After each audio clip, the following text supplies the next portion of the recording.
تانية ارتكاريا اند الرجي. بيسعدنا طبعا يكون دكتور احمد نوح هيكلمنا عن الكرونيك سبونتينيوس ارتكاريا هيدن كورنرز اند التيميت سوليوشنز.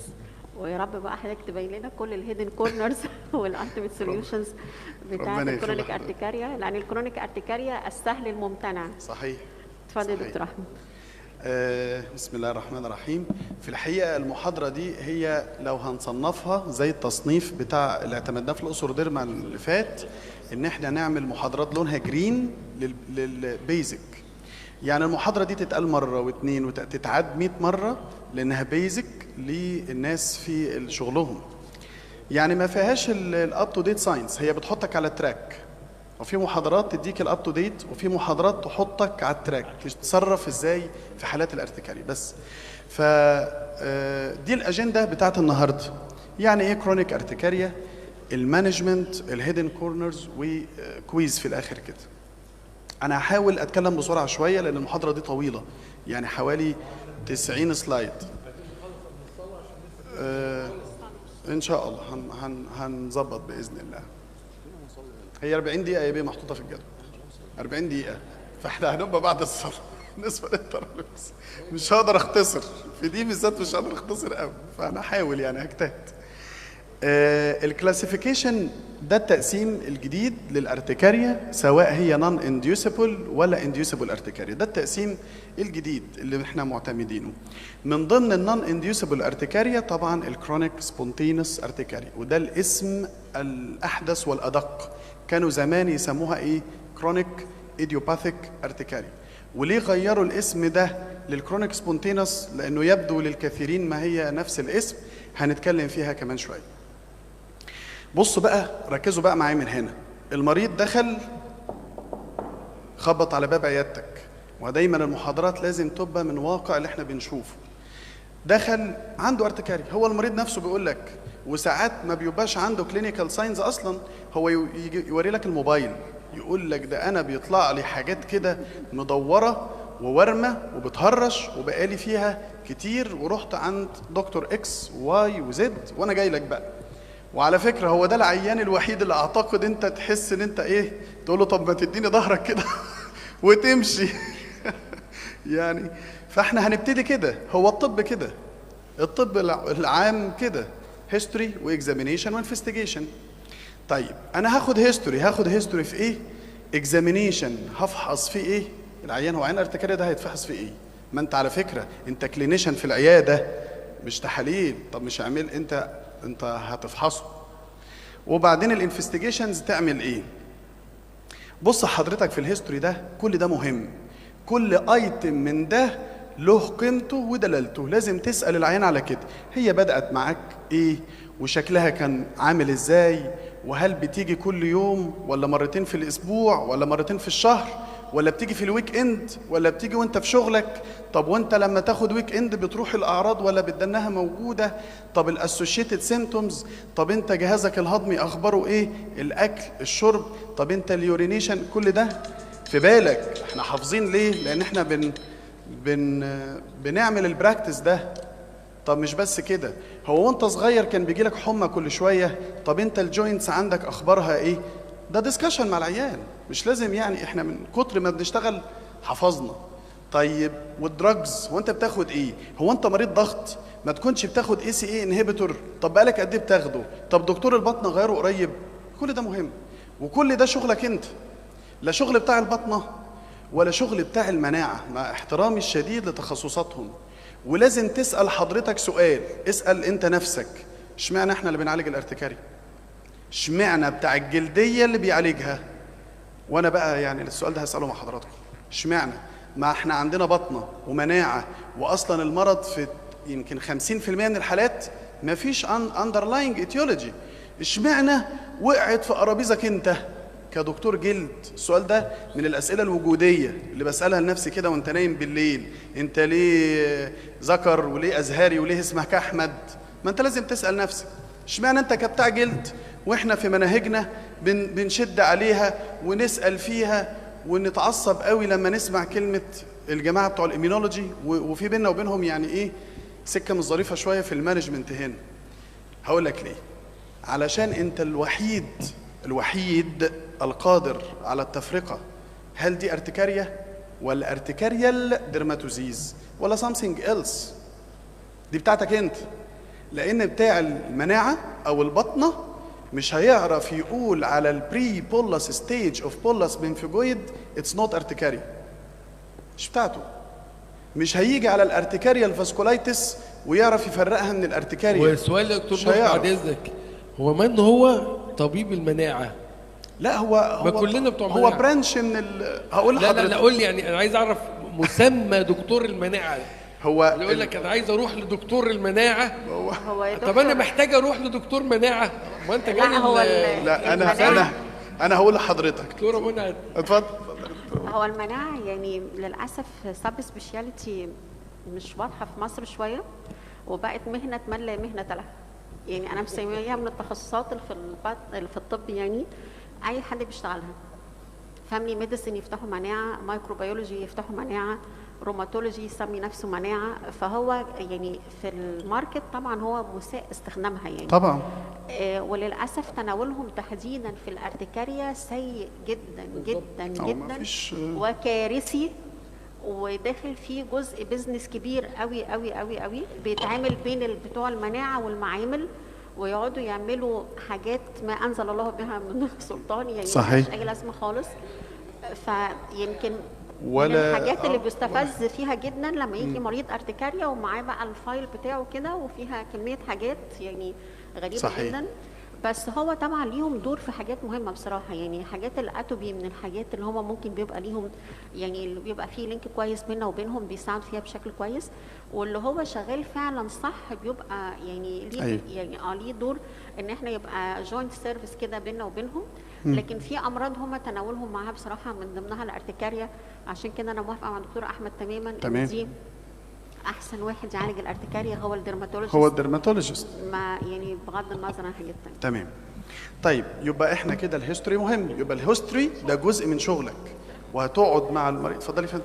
لا هو الدكتور بيوم بيقول لو عليك بقول له دكتور احمد حاولنا عليك. عليا ايه؟ لا الدكتور بيوم انا عارف رأي حضرتك في الارتكاريا وفي الكلام اللي بنقوله هنا مش ماشي. فانت هتقعد مع المريض تاخد هيستوري، بعدين اكزامينيشن. ما هو دور حضرتك اكزامينيشن. في ناس بقى بتاكزامين ايه؟ يعني هو ايه اللي انا هكشف على المريض اعمل ايه يعني؟ في الجنرال اكزامينيشن، وده مهم، او على الاقل تسال المريض عليه وتحطه في النوتس. يعني ايه؟ هتسال المريض هو انت بتخس؟ سؤال بسيط كده.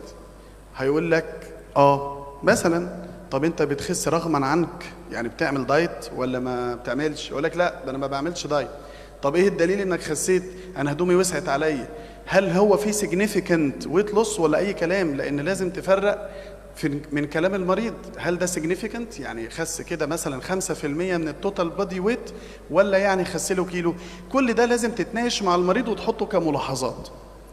اللوكال بقى، اللوكال دي بتاعتك انت ومحدش غيرك كدكتور جلديه هيعملها، وانت هتفرق ما بين الارتكاريا والارتكاريال ديرماتوزيز. دي مهم. هو السؤال ايه الارتكاريال ديرماتوزيز دي؟ احنا في الارتكاريا دي مصيبه هتدخلنا في مصيبه تانية. ما انت لازم تفرق لحسن تطلع حاجه من دول، الارتكاريا بيجمنتوزا دي احنا عرضنا حالات يعني ماستوسايتوزس، عرضنا امبارح حالات. الارتكاريال فاسكولايتس عرضنا حالات وهنعرض النهارده. لحسن تكون اكسرسايز او براديكاينين ميديتد انجيو ايديما، ودي المانجمنت مختلف، العلاج مختلف هنا. لحسن تكون بقى شغل الايه؟ الجماعه بتوع البيدياتريشنز، الجماعه الاطفال هنا مهمين وبيبقوا حافظين الكلام ده. الكرايوبايورين اسوشيتد بريودك سندرومز والميديترينيان فيفر والحاجات الاوتو انفلاماتوري. وعرضنا برضو امبارح اللي هو حاله الديترا دي كان فيها جزء كده اوتو انفلاماتوري. شنيتزلر سندروم اللي هي الارتكاريا الوحيده اللي ما بتهرش، الارتكاريا الوحيده اللي المريض ما بيهرش منها. الويلز سندروم اللي هو الايزينوفيليك سيلولايتس. البولس بنفيجويد خصوصا لو جايه في البدايه اللي هي البري بولس ستيج، لسه بارتكاريال بليكس فقط، وبعد كده هتديفلوب بقى بعدين البولي. طب وهو مين هيفرق الكلام ده غير سعادتك؟ لا البيدياتريشن هيقدر يوصل لده، ولا الانترنست، ولا بتوع المناعه. وساعات بيدخلوا الحابل في النابل، يعني ساعات حالات تبقى ماستوسايتوزس وتتعالج على انها ارتكاريا، وقيس على هذا. فدي بتاعتك وما تتنازلش عنها. طب وانا يعني بص بقى، انا جايب لك ايه دورك انت كطبيب بقى اهو، ما انا بحاول ان انا اصمب علشان ما نتكلمش كتير. دورك انك تاكسكلود الديفرنشال دايجنوزيز الاول وتقول ان دي ارتكاريا. بعدين دورك برضو انك تعمل اسسمنت للديسيز اكتيفيتي. هي الارتكاريا دي يعني وضعها ايه؟ بتجيله مره في السنه، ولا مره في الاسبوع، ولا مره كل شهرين؟ وهنعرف ازاي نعملها اسسمنت، ده شغل عياده. اخر حاجه تو ايدنتيفاي تريجرز اوف اكزاسربيشن، تحاول فيها، مش هقول لك تجيب اخرها، تحاول فيها على الاقل. طيب فانا حاطط لك صوره الراجل ده، يعني اعمل ايه؟ انت تعمل ايه برضه؟ يعني ساعات نقعد نشرح ونوصل لصوره الراجل ده، بالذات لما نبقى في العياده وعلى عجل وبنتكلم، يقول لك يعني انت يعني اطلب ايه في الروشته؟ طيب بص كده، دي الحاجات اللي تقدر، يعني مش هتعمل ده كله، بس عشان نبقى فاهمين، انت مش هيجي العيان تقوم قايل له ده بقى في الروشته روح اعمل لي السي ار بي، واعمل لي الاي اس ار، واعمل لي البارابروتينيميا، اللي هو البروتين اسمه كده بيتكتب في الروشته كده، بروتين الكتروفوريسيس. مش هتطلب ده كله. وبعدين التست للكومبلمنت والسي 1 انهبيتور ليفلز انت تطلب ده الهيستوري والاكزامينيشن هو اللي هيجايد يو تطلب ايه وما تطلبش ايه. على سبيل المثال، مثال تطبيقي، لو انا دلوقتي شاكك ان الارتكاريا دي جزء من اللوبس، وده حاجه من ضمن النون سبيسيفيك مانيفستيشن من اللوبس، هتلاقيني ماشي في السكه الاولانيه دي، بطلب اي اس ار وبطلب اي ان اي احيانا، وانتي دبل ستراند، واحيانا بقى اكمل انتي رو انتي لو انتي سميث كمان، لو الساينز اند سيمبتومز اند هيستوري اوف ساتش بيشنت بيليد يو في السكه دي، تقوم ماشي انت كده معاه. المريض لا، ده عنده جوينت بين وكل شويه يجي له ابدومينال بين، وفي سكه البريودك اللي هي دي هتطلب الاي اس ار والسي ار بي، وتبدا تفكر في الجينز بقى بتاعه، مش كاتبها انا، يمكن كاتبها في السلايد اللي فاتت، في الجينز بتاعه اللي هو الفاميليا الميديترينيان فيفر والكلام ده، وهكذا. مثلا تطلب التريبتيز انزيم في حالات لو انت شاكك انها مثلا ماستوسايتوزس وعايز تو اكسكلود. السكرين في الروماتولوجيكال زي ما قلنا، لو انت شاكك ان ده مثلا بري بولس ستيج اوف بولس بنفيجويد، ما انتش شايفها ارتكاري قوي، تعمل بايوبسي. فكل دي وسائل مع حضرتك اهي، بس مش هتعملها كلها، هتنقي منها اللي تعمل. طب والاكتيفيتي، احنا عندنا سكور مهم جدا اسمه اليو اي اس 7. 7 ده اللي هو 7 ايام في الاسبوع، وده تقدر ترجع للليتراتشر فيه سهل، والمريض هو اللي بيعمله مش انت في الحقيقه. انا بخلي المريض يعمل جدول، اقول له اكتب كده السبت الاحد الاثنين، اكتب لي الاعراض والعلامات، وافهم العين يعني ايه اعراض ويعني ايه علامات. اعراض يعني انت بتهرش او في حرقان في جلدك، علامات يعني بتشوف بقعه حمراء، لانه احيانا العيان يشوف بقعه حمراء وما يهرش تحت تاثير الادويه، وتطلع بالسكور في الاخر، وده بيجايد يو احنا قدام حاله مايلد ولا مودريت ولا سيفير. علشان ايه؟ علشان الثيرابيوتيك ادني على نفس الليفل العلاجي اللي هو مثلا دبل دوز انتي هيستامين، ولا اخليهم بقى 4 جرعات، ولا انقل على السكند لاين، ولا اعمل ايه. فهو بيجايد يو، وده دورك انت برضه، وتتابع عينك فيه. طيب بص بقى، علشان التريجرز اللي هو الجزء الثالث اللي بيحيرنا كلنا، هي الارتكاريا دي يا دكتور ايه اللي ممكن يكون بيزودها او ايه مشكلتها؟ شوف كل ده ممكن يكون السبب، الانفكشوس ديسيزز، الاوتو انتي بوديز، لو في ثايرويد، كل ده ممكن يبقى حاجات تقدر تعرف منها التريجرنج فاكتور.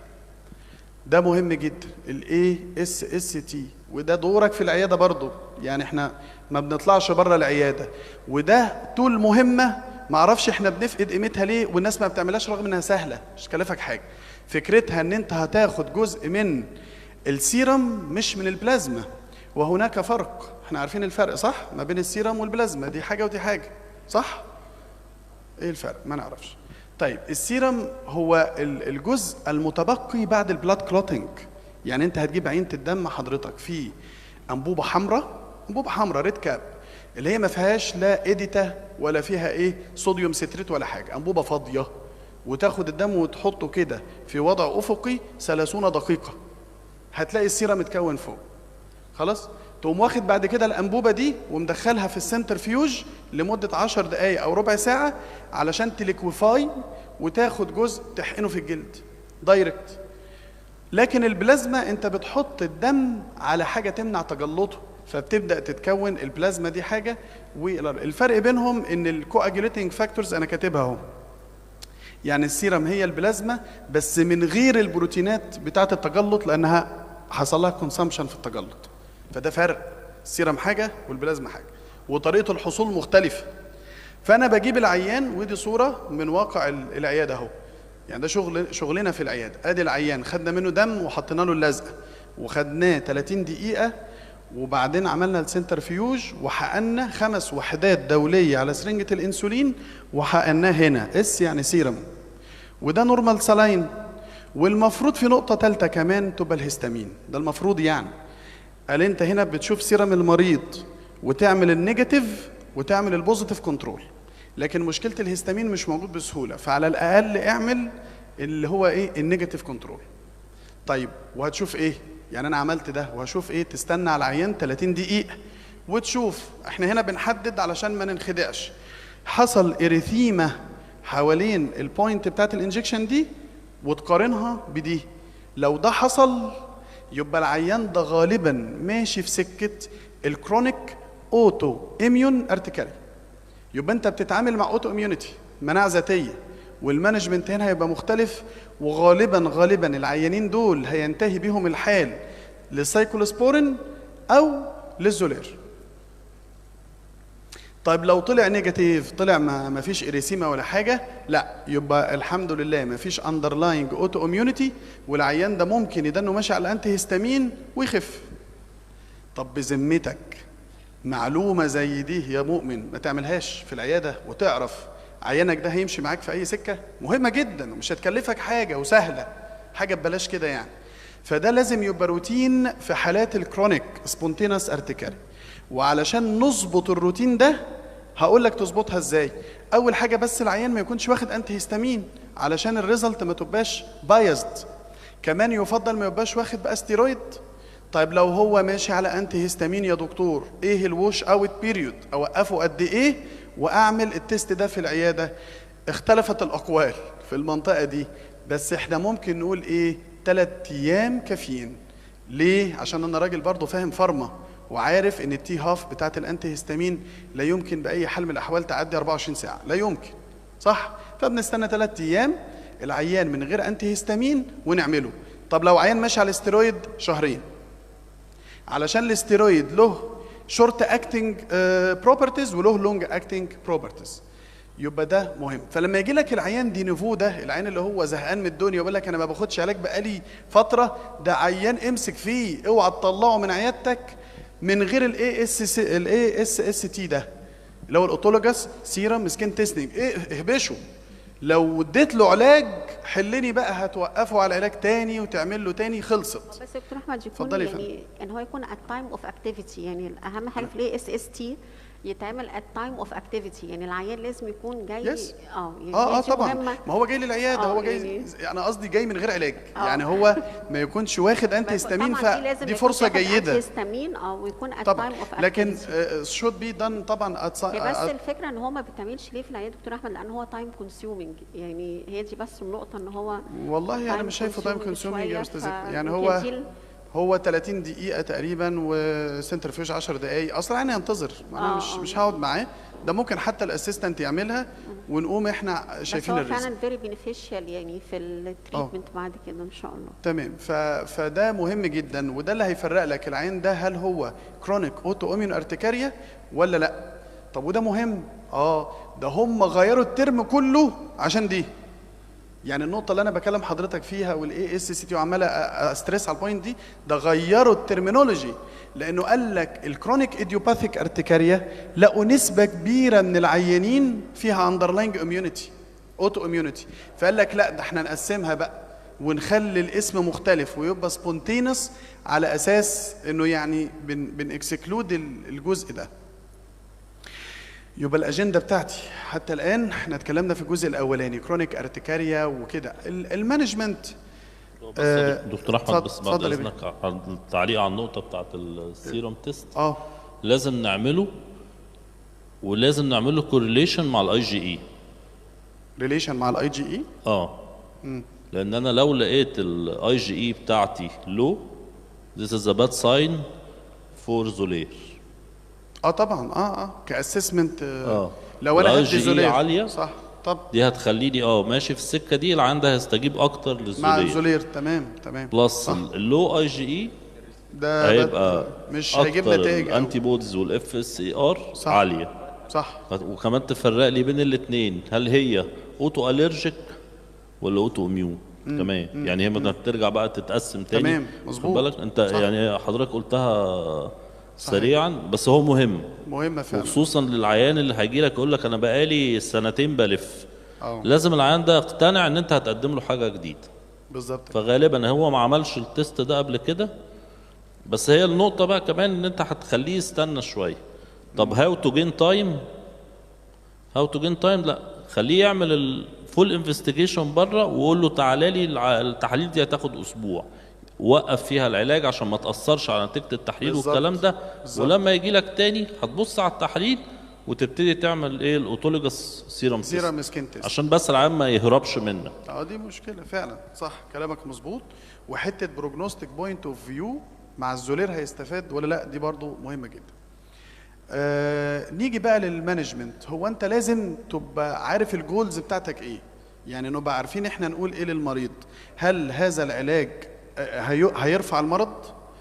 انت مع العين يقول لك كده، يعني انا هاخد العلاج ده انا هخف، فاحنا هنرد بالاجابه دي ان احنا بنحاول نعمل اليمينيشن للاندرلاين كوز وبنافويد الاليسيتنج فاكتور. لكن انا خلي بالك احنا بنفولو اب لحد ما المرض يروح من عند الله. يعني في الكرونيك سبونتينوس ارتكاريا احنا العلاج بتاعنا جاست تو كنترول ساينز اند سيمبتومز لحد ما العلاج يحصل له المرض قصدي يحصل له سيلف ترمينيشن، علشان نبقى بس ايه مفهمين المريض.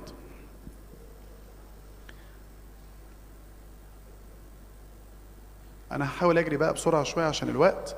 ده الجايد لاين اللي هو الاب تو ديت جايد لاين اللي احنا بنمشي عليه علاجيا. وهنيجي بقى عند النقطه دي ويتبان لنا اهميه التست اللي بتعمله في العياده، تعرف منه ان العيان هيخف على مجرد انتي هيستامينز ولا في اوتو اميونيتي، وغالبا هتلجا لسايكلوسبورين او اللي هو الاومالي زوماب. بصوا بقى العلاجات اللي انا كاتبها لحضراتكم دي، كل دي موجوده في الليتريتشر مع اختلاف نجاحاتها واخفاقها، لكن كل ده مكتوب لكن مش مضمون في الجايد لاين. طب وده يعني معناه انه ما بيتكتبش؟ لا بيتكتب، بس ممكن مين يكتبه؟ حد زي دكتور عصام، حد زي استاذتنا دكتوره منى، حد زي الدكتور بيومي، حد زي اخونا العزيز. فبالتالي ان هو يكتب ده ليه؟ هو ده اكسبرت. دول اكسبرت ممكن يقول لك لا انا اكوردنج للجنرال كونديشن بتاع العيان والحاله بتاعته والعيان ده عنده كذا وكذا، عندي من المصوغات ان اكتب ميزوتريكسات او اكتب مثلا دابسون او اكتب، لكن الحاجات دي مش مشموله في الجايد لاين.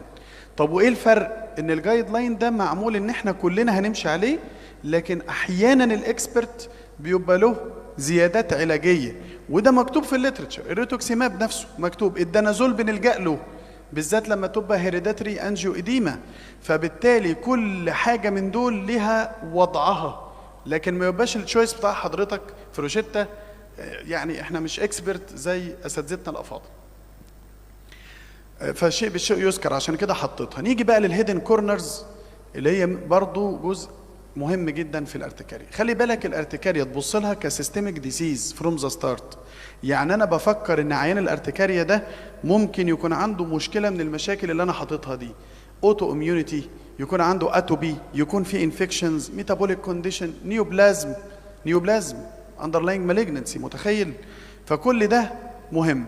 طب والكلام ده يعني هو كده؟ لا، اتعمل عليه دراسات كتيره، انا بقى مش هوجع دماغ حضراتكم فيها، بس كم من الدراسات مثلا اللي بيربط ما بين الارتكاريا والاتوبي كبير جدا، وفي لينك بينهم. فمريض الاتوبيك ديرماتيتس ده ممكن يطور ارتكاريا، يديفلوب ارتكاريا بعد كده. وطبعا الاتوبيك دايسيز، وكان معانا امبارح حاله من الزملاء قلت لها ده الميل الوراثي لتكوين اتوبي يعني كمصطلح. فكل دي دراسات اتعملت. نيجي للنقطه دي بقى علشان بتسبب مشكله شويه في البراكتس. العلاقه ما بين الارتكاريا والانفكشنز قائمه من زمان، ده اولد كونسبت يعني. بص من سنه 1926 الراجل ده قال ده في علاقه، وما زال الكونسبت ده قائم حتى الآن. يعني البريتش جايد لاينز 2007 أنا لقطت الستيتمنت دي منها، إنه ممكن يعني هاف بين بروبوزد، ما زالوا بيتكلموا عن هذا الأمر. طب نعمل إيه؟ انفكشنز إيه؟ وندور على إيه؟ وهل معقول هطلب كل التحاليل اللي في الدنيا لكل الانفكشنز في مريض الارتكاريا؟ لا، أنت الهيستوري والإكزامينيشن هم اللي بيوجهوك تعمل إيه وما تعملش إيه. عندك امثله بقى زي البكتيريا الاتش بايلوري، الفيروس زي الهيباتيتس بي وسي والابيشتيان بار والسيتوميجالو، الكانديدا في البارازايتس، كل دول ممكن يبقوا لينكد مع حالات الارتكاري. لكن اجين انت مش حضرتك مش هتعمل كل تحاليل الدنيا، في هيستوري وفي اكزامينيشن بيوجهك، ودي مهمه جدا لانه ساعات بنرهق المريض يا استاذتنا بصراحه بتحاليل كتيره جدا. مش كده يا دكتور بيومي؟ نقول له روح اعمل ده كله واما تخلص تعالى. ولا ايه رايك يا دكتور وليد في الحته دي بالذات؟ يعني انت رايك حته إيه؟ كمان الاتش بايلوري، عشان احنا عندنا الاتش بايلوري في مصر انديميك بالظبط كده. فهي دي بقى في ناس كتير تعملها وتطلع بوزيتيف، يدي اوكي ادي العيان علاج، بس هل هي كم في المية هتبقى هي السبب؟ يمكن كانت رساله من 10 سنين حاجه قديمه كده، كان حد مش فاكر مين عندنا في الاسم، بس كانت رساله دكتوراه.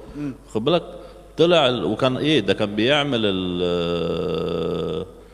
الانتيجنز بتاعه الاتش بايلوري، وكان كمان بيعمل اندوسكوب وبياخد مسحه، كان عاملها مع الناس بتاعه الجي اي تي. في الاخر طلعت النتيجه تقريبا مع الناس كرونيك سبونتينيوس ارتكاري، خد لهم مسحه وخد البتاع تقريبا طلعت حوالي 15%، حاجه بسيطه نون سيجنيفيكانت كمان. تمام يعني برضه ما نعتمدش قوي عليه. عندك حق، الدراسات كتيره جدا في الجزئيه دي في الاتش بايلوري، فاحنا بنعتمد على ايه بقى؟ على الميتا اناليسيس، الدراسات اللي مجمعه ده كله. لكن هو في يعني نقدر نقول جود ايفيدنس في اللينك بتوين اتش بايلوري وكرونيك سبونتينوس ارتكاري، بس لازم المريض يبقى فيه سيمبتومز ومعاك دكتور انترنال ميديسن ولا جي اي تي والتحاليل بوزيتيف علشان تدي الاراديكيشن تريتمنت بتاع الاتش بايلوري ده، يبقى ان فيفر اوف مانجمنت. وقيس عليها بقى بص كم دراسات يعني كبير خالص. مش بس كده، ده بيتكلموا على النيزل كارير، سواء المرضى اللي هم الاستاف كارير دول لو عملنا ايراديكيشن للاستاف المريض يتحسن. في دراسات قال لك يتحسن جدا، ومعدلات الارتكاري عندهم بتهدى جدا. ما بين الارتكاريا والنيوروسايكاتري ومشاكل النيوروسايكاتري، الدبريشن والنيوروتيك بيرسوناليتي. وفي الحقيقه انا بلاقي لينك عجيب برضو ما بين المرضى الكرونيك سبونتينوس ارتكاريا وبلاقي عندهم سايكاتريك سام سورت اوف سايكاتريك ديس اوردرز. فهل المانجمنت هنا مهم ومطلوب؟ طبعا كل ده احنا بنحاول ننشر الاويرنس. بس الميتابوليك كونديشنز بداوا يتكلموا على الميتابوليك سندروم في كل حاجه، حتى في الارتكاريا. الميتابوليك سندروم او سندروم اكس اللي هو دي الكرايتيريا بتاعتها، بقوا عملوا لها لينك كمان مع الارتكاريا. قال لك لو عنده اوبيز شويه برضو فرصه الارتكاريا فيه تبقى اعلى، وهكذا. فيتامين دي ولو فيتامين دي ليفل برضه ليه لينك بالكرونيك سبونتينوس ارتكاريا. ده الميتابوليزم بتاع فيتامين دي من ايام ما كنا في تانية طب زي ما هو تقريبا، لكن هو الكلام على فيتامين دي اختلف تماما، وقال لك اصله مهم في الاميونيتي. اميونيتي ازاي؟ قال لك مهم للانيت وللادابتيف اميونيتي. طب ازاي؟ برضه هو في الانيت اميونيتي مهم في الكاثيليسيدين، ودي واحدة من ضمن الفيرست لاين ديفنس اللي هو الانيت اميونيتي. والادابتيف بتأثر على بعض الخلايا اللي ليها فيتامين دي ريسبتورز زي الخلايا دي، فكمان هو له immunological function ونوت فول اندرستود حتى الآن. الثيوريز بقى طلعت انه بيأثر على التي هيلبر 1 والتي هيلبر 2 والبالانس بين السيتوكاينز اوف تي هيلبر 1 وتي هيلبر 2 بيبقى فيه مشكله. مش عايز ادوش دماغ حضراتكم بالايه بنقط الباثوجينيسيس والحاجات دي، بس احنا هنا بننشر الاويرنس انك ممكن تاسس الفيتامين دي رغم ان عندي اعتراض على اللي بيحصل في المعامل برضه. ده كل العيانين بقى عندهم نقص فيتامين د، فهو طرق القياس هنا عليها برضه بيج كويشن مارك، ولازم نعرف هو بيتقاس بالفلو سايتومتري ولا بالإلايزا. لو بالإلايزا ده كل الناس عندهم نقص، لكن هو اعتقد يا دكتور قدح الطريقه المثلى الفلو سايتومتري تديك دقه شويه وتقيس فيتامين د جوه الخلايا اعتقد، يعني مش في السيرم از هول. كمان الاتش بايلوري النظريه فيها ان في انتيجينيك سيميلاريتي ما بينها وما بين الاتش تي بي في الجاستريك برايتال سيل. كمان ربطوه باللو فيتامين بي 12، ويمكن يا استاذنا احنا اتربينا ان احنا ندي فيتامين بي 12 مثلا انجكشن او سبلمنتيشن مع عيانين الارتكارية، يعني كنا بنلاقي اساتذه زمان يكتبوها واحنا مش عارفين ليه. فالايفيدنس كمان موجود يعني انه في علاقه ما بين ده وده. نيجي النقطه دي، ارتكارية في اولد ايج جروب او بيشنت دي مهمه. يعني واحد عنده 60 سنه وجاي لك بارتكارية ده ما تتعديش، يعني لازم تحطه تحت المجهر كده. فالعلاقه ما بين الاندرلاينج نيوبلازم والارتكاريا واضحه. طب وين تو سسبكت؟ يعني ما هو ممكن تبقى ارتكاريا عاديه برضه. ايه الحاجه اللي هتخليني اقول لا ده العيان ده ممكن يبقى عنده هيدن نيوبلازم لا قدر الله؟ اول حاجه لو العيان بياخد الانتي هيستامين والاستيرويد مثلا وما بيخفش، يعني برضو حاجه تستدعي الانتباه ان انت لو مريض كرونيك سبونتينس ارتكاريا يعني وسنك كبير لا ما تعديش دي حاجه. الحاجه الثانيه ان طبعا يعني بتبقى لينكد ان انت لو شرت النيوبلازم او كده بيبدا العيان يسبسايد من اعراض الارتكاريا، فدي بتبقى فيتشرز مميزه. كل دي برضو بيبرز بقى بتقول لك اللينك ما بين الاوفيريان كانسر مثلا لا قدر الله والارتكاريا، ولما شالوا الكانسر العيان خف من الارتكاريا. نيجي للسؤال البريليانت ايجيبشن كويشن، يا دكتور اكل ايه وما اكلش ايه؟ ده سؤال يعني احنا في العياده وانت بتزايل العياده كده الروشته قصدي هيسالك المريض اكل ايه وما اكلش ايه، فهل الكلام بس ده مش ايجيبشن بس ايه؟ مش ايجيبشن بس، ما هو لا والله طب وورلد وايد عين الارتكاريا هيدخل يسألك اكل ايه؟ لا ده احنا في مصر يا باشا ما هو معديين. نعمل بقى سيشن كامله عن دايت ريليتد ديرماتوزيز هتبقى مهمه جدا. احنا كنا عاملينها في الاقصر ديرما اللي فات نيوتريشنال ديرماتوزيز وحاجات زي كده، بس انا هنا بجيب الايفيدنس بيزد، انا مش بطرح السؤال للنقاش المجتمعي في الحقيقه. هو احنا هنا هنقول بقى العلم قال ايه، يعني لان احنا لازم نبقى عندنا ردود علميه.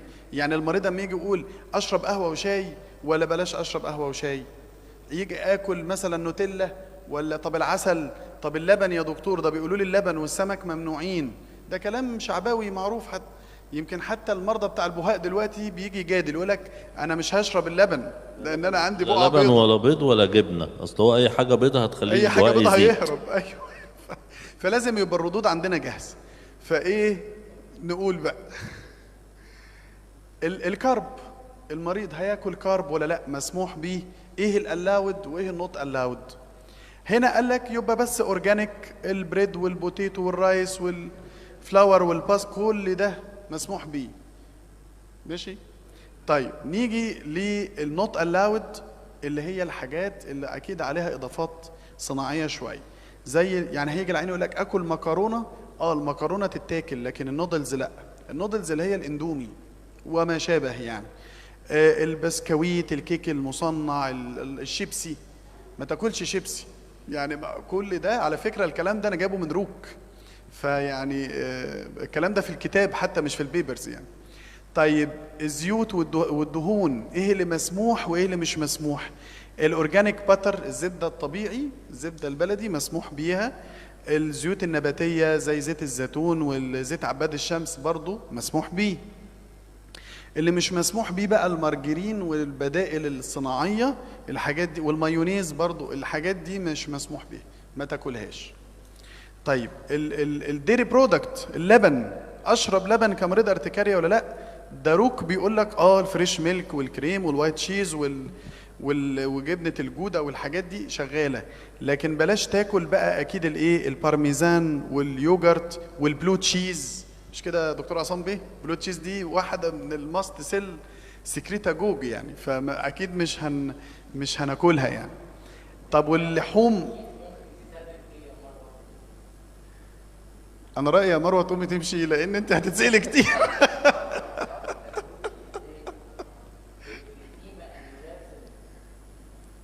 تمام. البلو تشيز اللي هي الريكفور نبقى عارفينها، مش لازم ناكلها، نبقى عارفينها بس. طب اللحوم والبيض والاسماك ايه اللي مسموح بيه؟ اللي مسموح بيه الفريش ميت وزاوت سيزونينج، يعني اللحمه اللي مش بسطرمه واللي مش حاجات، اللحمه الفريش العاديه، والبيض البلدي، والنوت الاود اللي هو الحاجات التانية دي كلها. وطبعا الاسماك كلها نوت الاود في مريض الارتكاريا للاسف. يعني انا بقول ده وانا ببقى اسف عليه، لان في ناس بتحب السمك جدا وببقى حزين واقول له مش هتاكل سمك ولا بحريات يعني. طب الخضروات معظمها مسموح كلها يعني، يمكن الطماطم توميتو والتوميتو برودكتس بس برضو بنمنعها عن العيان شويه. الفروتس للاسف كلها ممنوعه للاسف. يعني ما هنقول له بص الفاكهه انت ونصيبك بقى، ما تاكلش فاكهه. انا حتى بقول للمريض حاول تعوضها بالجزر والخيار والحاجات دي، لكن مش مسموح. طب الهربز اللي هي البهارات اللي مسموح بيه السولت والشوجر والشايفز، الشايفز دي اللي هي الكزبره تقريبا والبصل. الحاجات التانية الكاري والحاجات دي مش مسموح بيها برضه.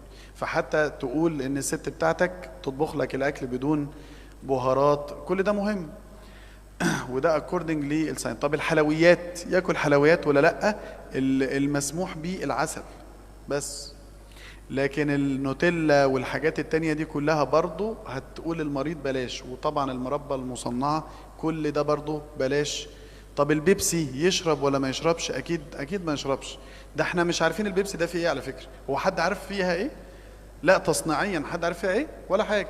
الحاجات بتيجي من كوكاكولا البراند ده، تخش المصنع شكارة اكس على شكارة واي على 600 لتر مية وحط، انت نفسك ما انتش عارف البلند ده، بيعتبروه سر الطبخة. طب القهوة والشاي مسموح بيها، يعني الكافيين مش هيعمل لنا مشكلة. طيب يبقى أنا كده عايز أصمب الموضوع علشان فاضل 3 دقايق وندي سؤال في 3 دقايق. اتفضل يا بيه.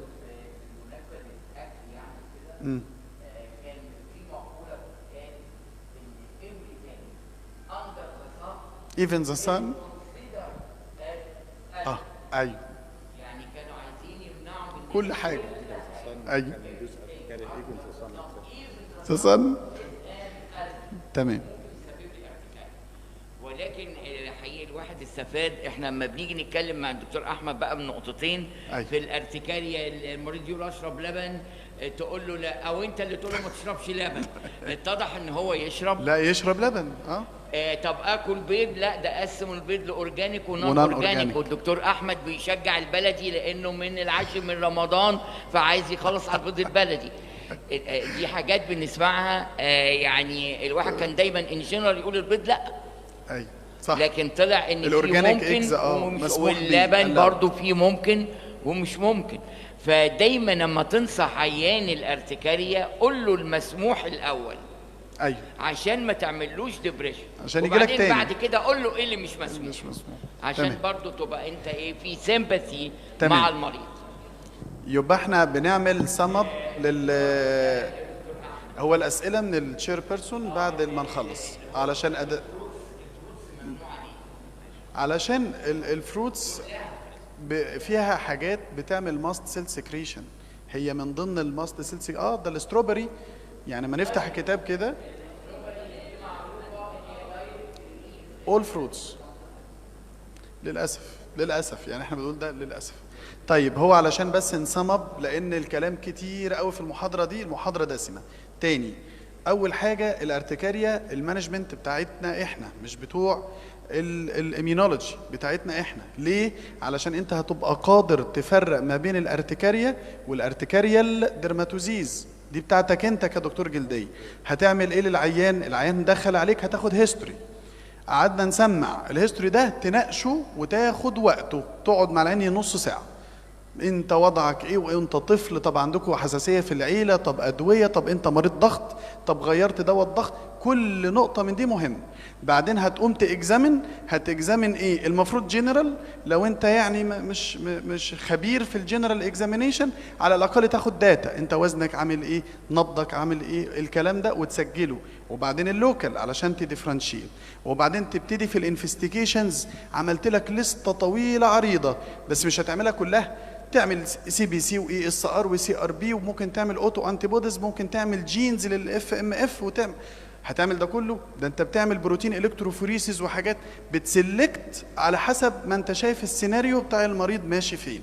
وبعدين تدخل في المانجمنت على حسب الجايد لاين اللي عرضناه. هتتسال الاسئله في الاكل، تاكل ايه وما تعملش ايه. والهيدن كورنرز كيب ان مايند، حته المالجنانسي، حته الاتوبي، حته اللو فيتامين دي، اللو فيتامين بي 12، الحاجات دي كلها تبقى في بالك وما تنساهاش. وانا هقف علشان الوقت زيرو خلاص، علشان نكمل.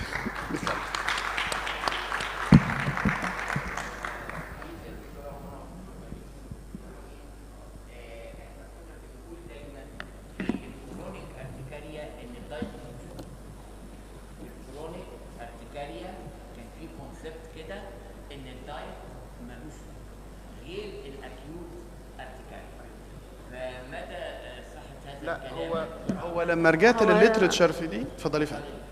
هو طبعا الاكيوت ارتكاريا اكيد الفود ليه واحد ممكن يكون واحد من المين كوزز اوف اكيوت ارتكاريا سبيشال ان تشيلدرن. الكرونيك سبونتينيوس ارتكاريا احنا لو بصينا للحاجات اللي ممنوعه كلها عليها فود اديتيفز. يعني مثلا لو بصينا للجزء بتاع مثلا الباتر والاويلز والحاجات دي كلها، هو الحاجات الناتشرال هو سامح بيها. اي حاجه عليها فود اديتيفز سواء برسيرفتيفز فليفرز، اي حاجه من الحاجات دي كلها ممنوعه. اللحوم الفريش مسموح بيها، المصنعه ممنوعه. كل حاجه ناتشرال العيان ياكلها. يعني نعم الفروتس بقى، الفروتس انا بصراحه يعني انا الفروتس انا ما بقولش للعيان احرم نفسك من كل حاجه، يعني بسيبها للاوبزرفيشن بتاع المريض، لان مش كل الحاجات دي هتانديوس او تاكزاسربيت.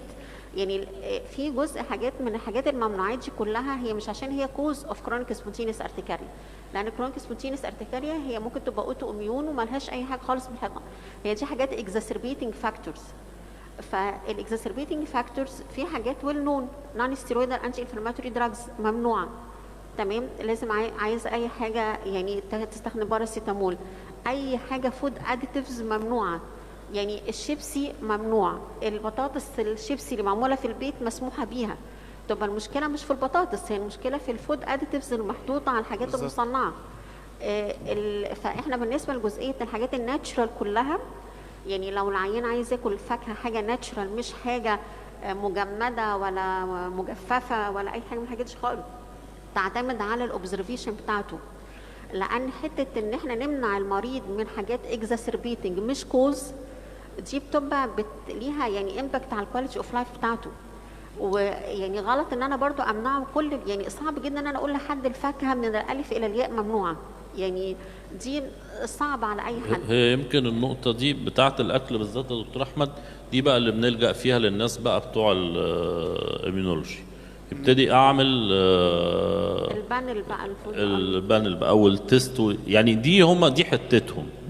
يبتدوا يقول لي 1 2 3 4 5 والعيان يبقى مقتنع، وانا كمان ابقى عارف. يعني انا مش، لان زي ما الدكتور منى بتقول كده، وطبعا حضرتك سيدي عارفين، يعني هي كرونيك سبونتينيوس دي اوتو اميون، الحاجات دي ممكن تعمل اكزاسربيشن، ممكن تدخلي العيان في اتاك، بس هو غالبا العيان بيقول لك انا كلت. ما هو العيان برضه بتاع كرونيك سبونتينيوس ارتكاريا لازم عندنا راشونال واحنا بنتكلم معاه. هو العيان لف ودار وجالي قال لي كلت ما كلتش بتطلع، حضرتك بتمنعني من الاكل ليه؟ هقول له دي 1 2 3 ممكن تزود، هيقتنع شويه. فانا عشان اديله بقى الاقتناع الكامل، اللي هيعمل لي التحاليل، ادي حساسيه الفود الرجي اللي عندك اهي، اللي طالع بوزيتيف واللي بتاع المعمل قال لك عليه هنمنعه. في نقطه كمان، يعني ممكن العيان ما يبقاش عنده حساسيه من حاجه، بس لما يبتدي يعمل ميكسنج بين الديفرنت تايبس اوف فود اللي هي اوريدي زي ما حضرتك قلت كده كلنا عارفينها انها بتعمل حساسيه، سمك، جمبري، موز، مانجا، الكلام ده كله، لا انا عايز اقول له بعد ما يعمل التستات بتاعه الفود الرجي، اقول له انا بالنسبه لي احنا هنمنع الحاجات اللي طلعت بوزيتيف، بس في حاجه تانية حضرتك لازم هتلتزم بيها في الدايت بتاعك، مش هتجمع لي بين تو تايبس اوف فود نون ان هم يعملوا الرجي في يوم واحد. يعني النهارده انت عايز تاكل سمك، عايز تاكل جمبري، لا خلاص يبقى انت مش ممكن تاكل اي حاجه تانية هتعمل حساسيه في اليوم ده. والاعتدال مطلوب برضه، والاعتدال طبعا، يعني ما ياكلش كميات، ما تاكلش كميات. يعني عيان مثلا بيجي يقول انا تاثرت كانت نفسي في المانجا، طب نفسك في المانجا اكلت واحد، لا ده انا اكلت 5 6، ما انت مش عايز يعمل لك برسبكتيشن اوف اتاك. دي صح. يعني لازم يبقى في راشونال مع العيان، ونبقى معانا بيز. وحته بقى برضه عشان انا كان نفسي اتكلم عليها، الحته اللي الدكتور ماجد بيه قالها كده في الاول، انا مش مقتنع ان في عيان وفي دكتور يعني يدخل يقول انا عايز دكتور مناعه.